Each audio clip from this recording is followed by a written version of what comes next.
Okay, great, Emma. Thanks for joining back in. This is so Good. fun, and there was more things I wanted to get at, and I appreciate your time. So, can I dive right back in? Yeah, yeah. Let's Excellent. go. The book and what's next? We talked about coming to New York. What's next on your horizon, work-wise, project-wise?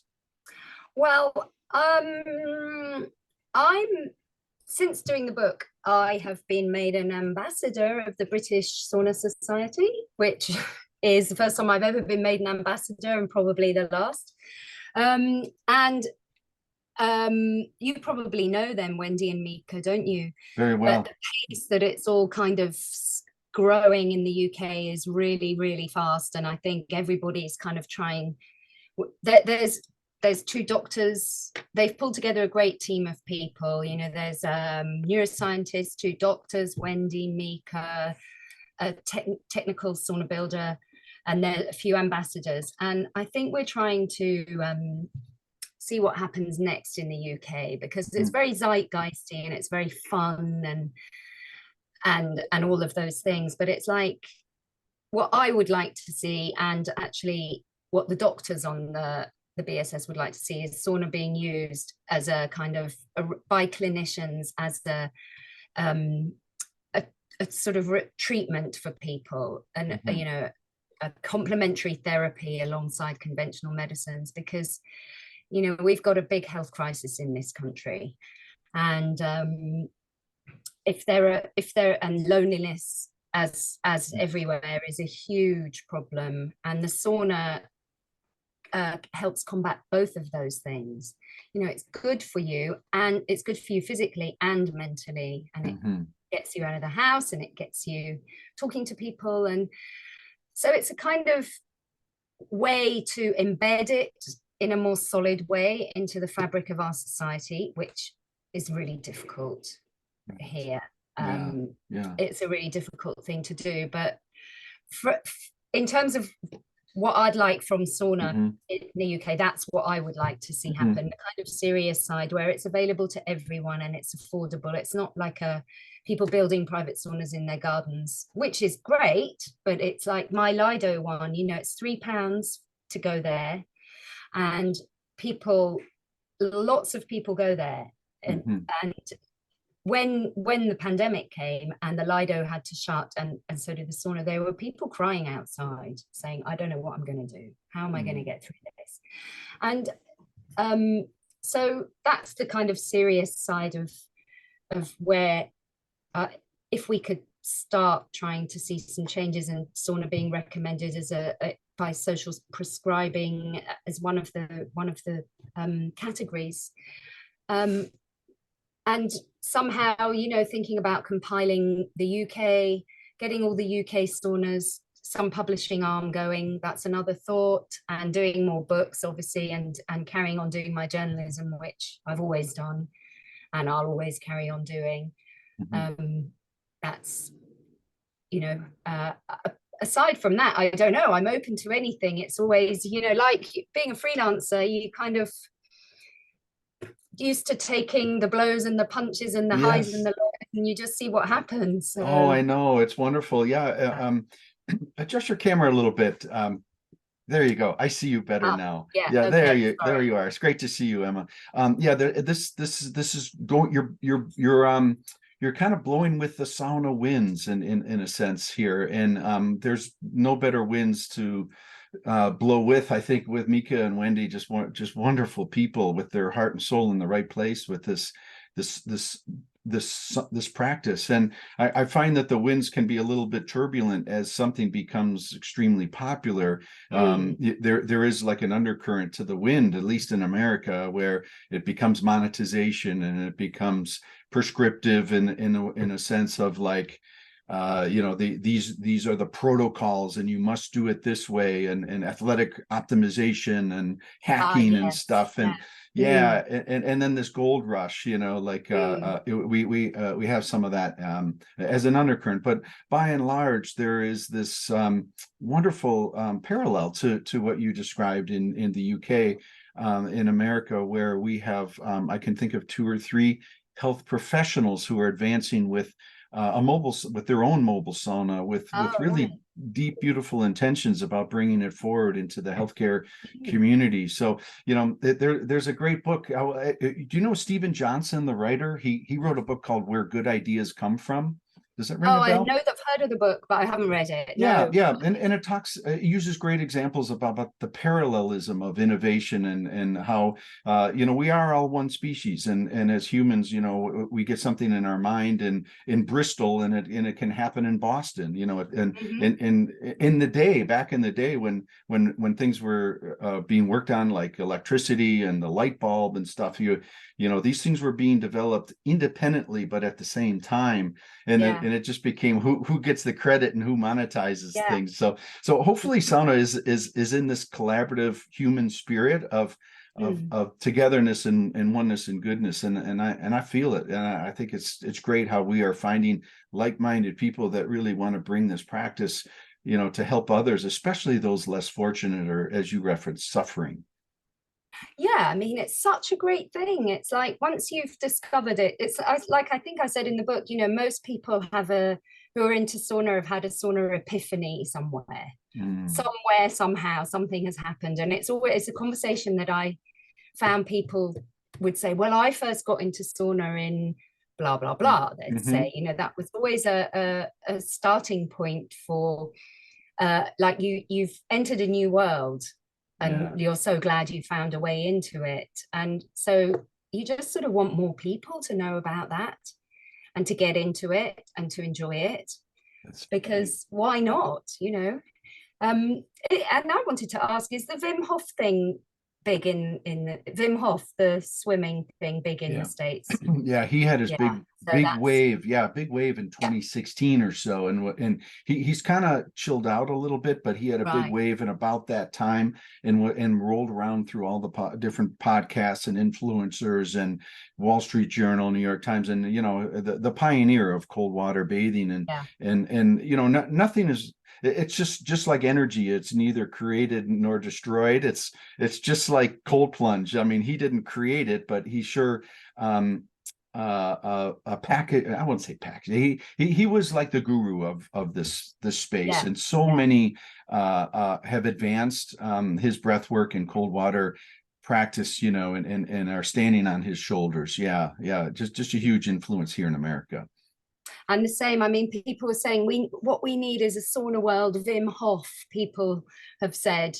Um, but there is, I don't know if that would be a thing with sauna in a Mm. way, Well, then you depending get on in. what kind of sauna practice you want to have. Well, that's true, and that's where I really respect the Nordic culture, and that with the sauna that is good for you. One of the we talk about undercurrents. One of the unfortunate undercurrents here in America is this pedantic chatter about what is good sauna, what is sauna, and Mhm. I personally think Barrel is a sauna. I mean, I'm not getting on a soliloquy on this whole thing, but it's like, I love the Webster's definition of sauna. I mean, it's so Finnish in a way. It's just so clean and simply, it's a room most often lined with wood cladding, with some sort of heat source, be it wood, electric, sometimes gas, whatever, that heats rocks, and you can throw water on the rocks to create steam.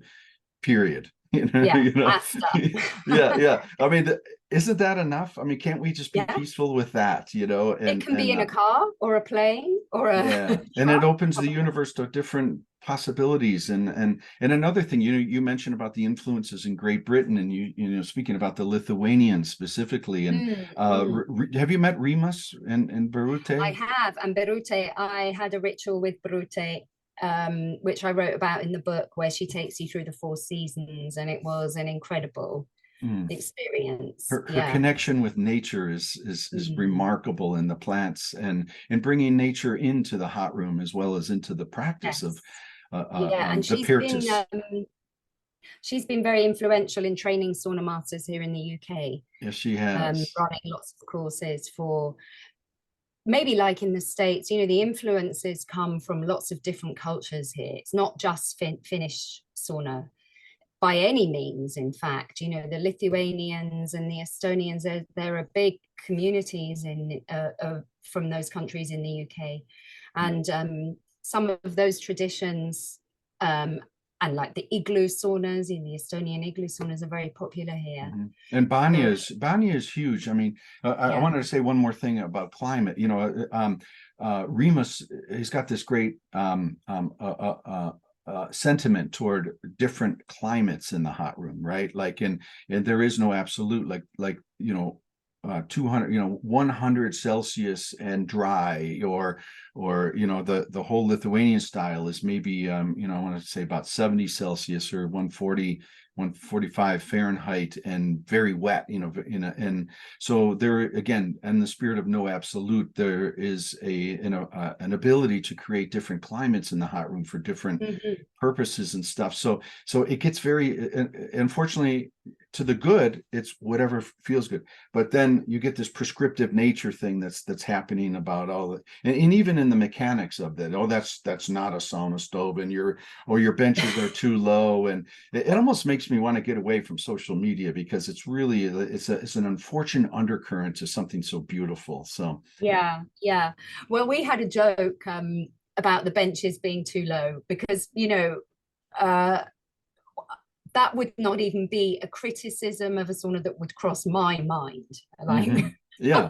But of course, Maya knows what that means. If the bench is too low, it means that your feet don't warm up enough. Isn't that right? Right, but then if you put if you now you're getting me going, Emma. I'm not going to take the bait on that one, but I will just say it could be an American innovation where instead of your feet sitting on the foot bench, that you, in your own private sauna, mind you could bring your feet up onto the upper bench and have a backrest and be one with you know, the space. I think that may be illegal, and as the law of Lolu. I'm just joking. Oh, I see. But do the etiquette, how does it go in the States with the sauna etiquette? Is that a bit of a hodgepodge like it is here? Well, you know, it's actually working out really cool. I don't want to generalize because it's all over the place, but what's happening in America with, I call it sauna in the public domain, where you have budding entrepreneurs opening a mobile sauna business and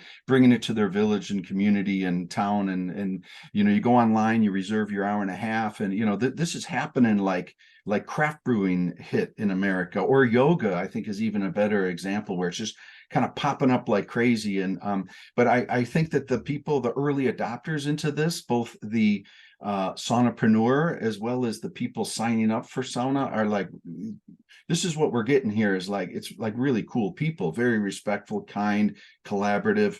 You talk about the community aspect and how there's this sort of mental crisis, you know, where people are seeking community. So there's this great vibe in my experience. Like you look at, you go to Bozeman, Montana, Madison, Wisconsin, North Carolina, you know, like some of these, any town, any cool city in North America or town that's got like a craft brewing movement is finding itself with a sauna movement, you know. So they go, yeah. But let's get back to you. I'm sorry, we're getting all on my train. I want to ask you some rapid fire questions before, just 4 or 5 quick questions, and thank you for being a guest on Sauna Talk. Before I wrap up, is there anything we want to touch on? Anything? We talked a little bit about your travels in your book. I'd love to get deeper into that, but just for the sake of time and respectful for others to read the book, I want to encourage that. There's just beautiful stories in there about your travels, and anybody thinking about traveling into the Nordic countries and stuff, I recommend this as a great, you know, immersion into that experience. So thank you for this wonderful book, Emma. And what can I ask you, or what can we touch upon before a few questions? Go for the questions. All right, we're going to go for the question. And if something comes up, just interrupt me.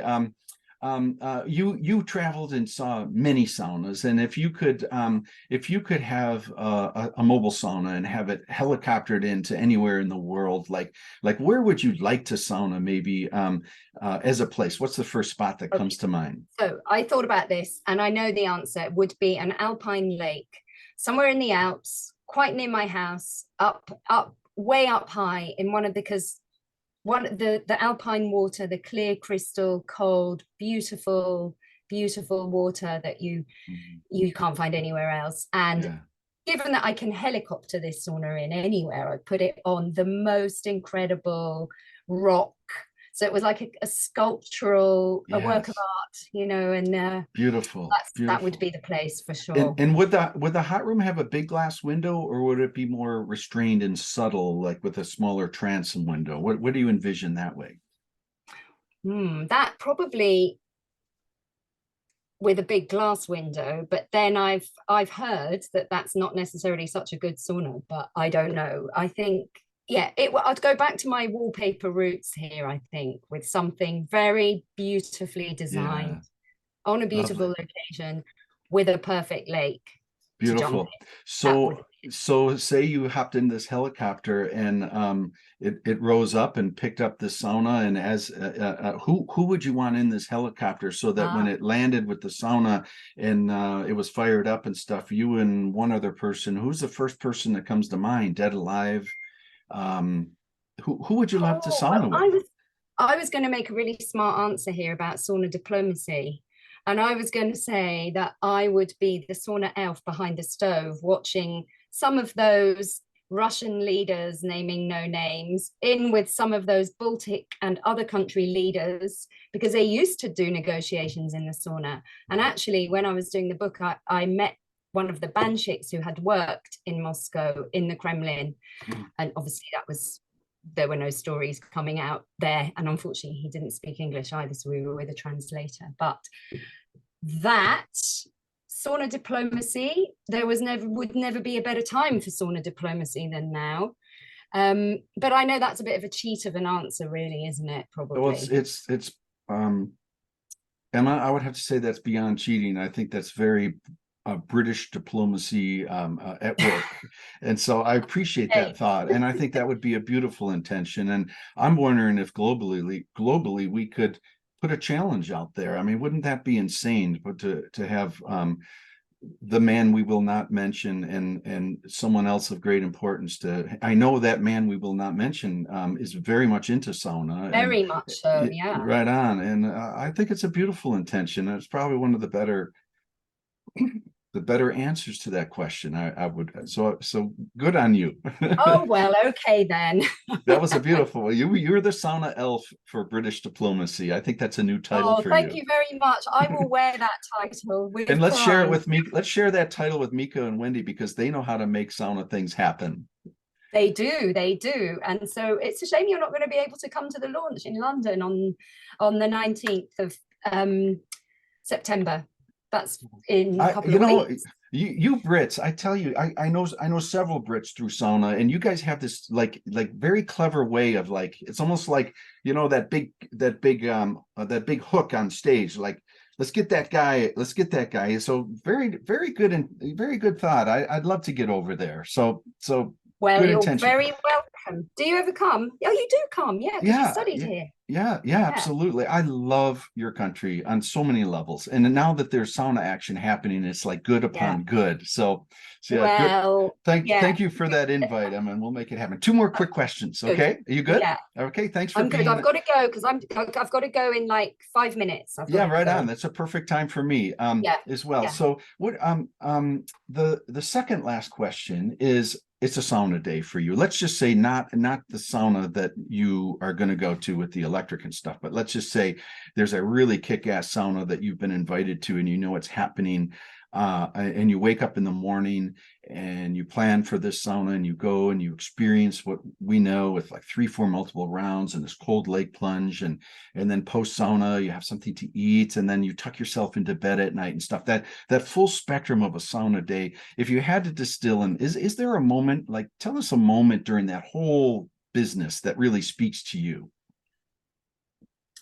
Well, obviously all of it's great, but there is always a point where for me, and I'm no expert because I haven't done a lot of saunas, but I transition from a kind of, it starts with the sweating.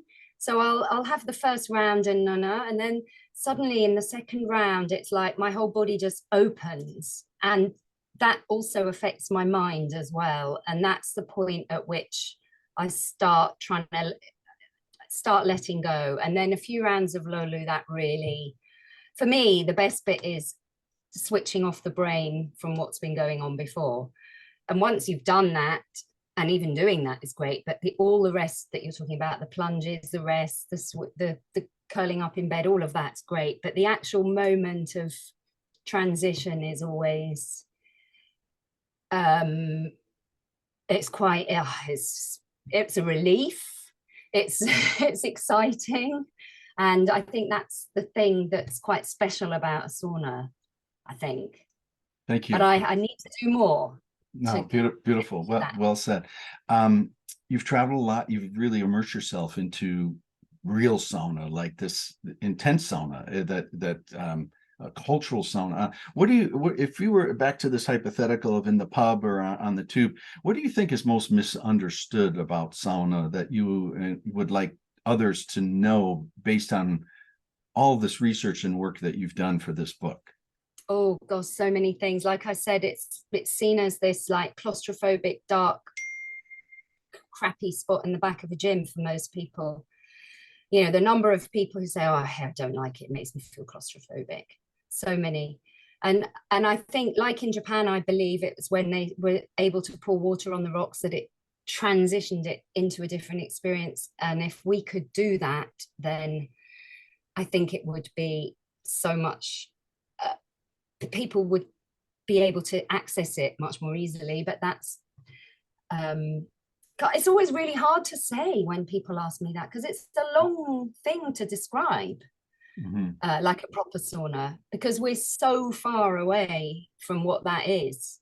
It's like sort of trying to teach someone Turkish, you know, in like 3 minutes or something. Beautiful. I totally get it.